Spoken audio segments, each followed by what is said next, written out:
Hello, it's Coach Robert again with a lesson for starting players. So one of the habits that I think is really good to um, set you on the right path early on is you should start making it necessary to see all the checks all the time in every position that you play. That might seem like extra work or something that's just not necessary, but it's something that you can kind of program your brain to do automatically, and so it will end up saving you a lot of effort in the long run for identifying tactical opportunities and in your calculation. So let's see just a couple examples. I picked out a few games that are just from me playing online on Live Chess, and they all lasted like under 10 moves. And at the critical moment, I had to just notice a check and play it. So we're just going to go through those, not analyzing the beginning, just getting to the critical moment.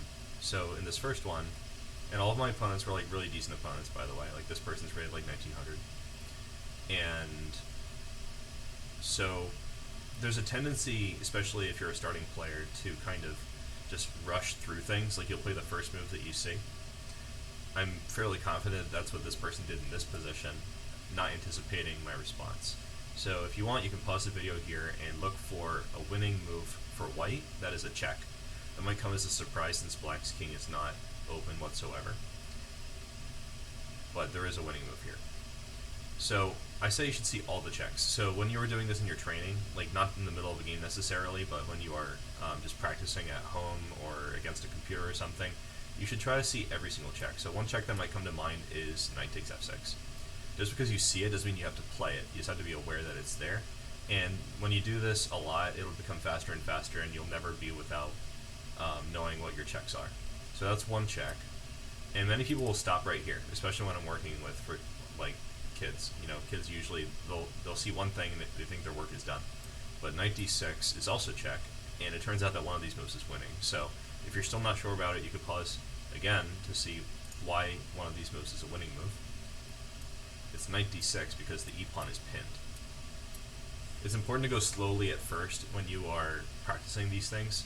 Eventually it'll be fast. Just do it slowly and do it well at the start, and do it a lot, and eventually you'll get there. This second game I added just because it's funny that it happened twice. This player's rated like 2100 or something. So again, look at all the checks, and again the move's knight d6. Anyway, that's just a funny game. This one's actually different though. This one is a game in which I was playing an opening trap that my friend Coach Luis showed me. It's a very funny one. It's not that effective in practice against stronger players. This person's also rated like 1900. But you know, sometimes you'll get somebody. So this is also interesting from an opening perspective. Queen d3 sets a trap. And probably you wouldn't have played this if you didn't already know the trap. But you know, after rook takes h7, rook takes h7, it's very tempting to just take this rook. But what should we do? We should slow down and make sure we see all of the checks. So you might want to pause your video here and look for the checks. There's just a couple. There's one. There's one. It's clear which one's better. Here, black resigned. They're going to lose everything. Castling rights, the pieces, all that. Okay, so in this next one, just playing a gambit, kind of a silly gambit, Smith Mora. It's pretty good, but most gambits are somewhat suspicious. Alright, here's another opening trap. So, maybe I should have made this video about opening traps. Anyway, here we have another opportunity to see checks, and here there's even more than in the previous example, so it's especially important to be thorough. Only one of them is actually a winning move. So I want to pause here and take a look and see which one it is. We have queen a4, we have bishop d5, and we have bishop takes f7. Queen a4 and bishop d5 are not very good. They both are met with bishop d7, which is a developing move for black, not really a problem. But after bishop takes f7, black can resign, and they did.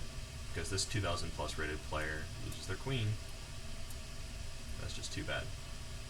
Here I would also, just as best practice, see if black has any checks. I like to do the all the checks all the time thing for both sides.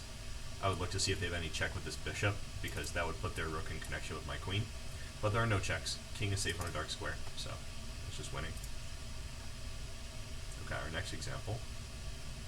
happens in everybody's favorite Italian opening, which I also recently made a video about, so you guys can always search that on my channel if you're interested. This is Evan's Gambit.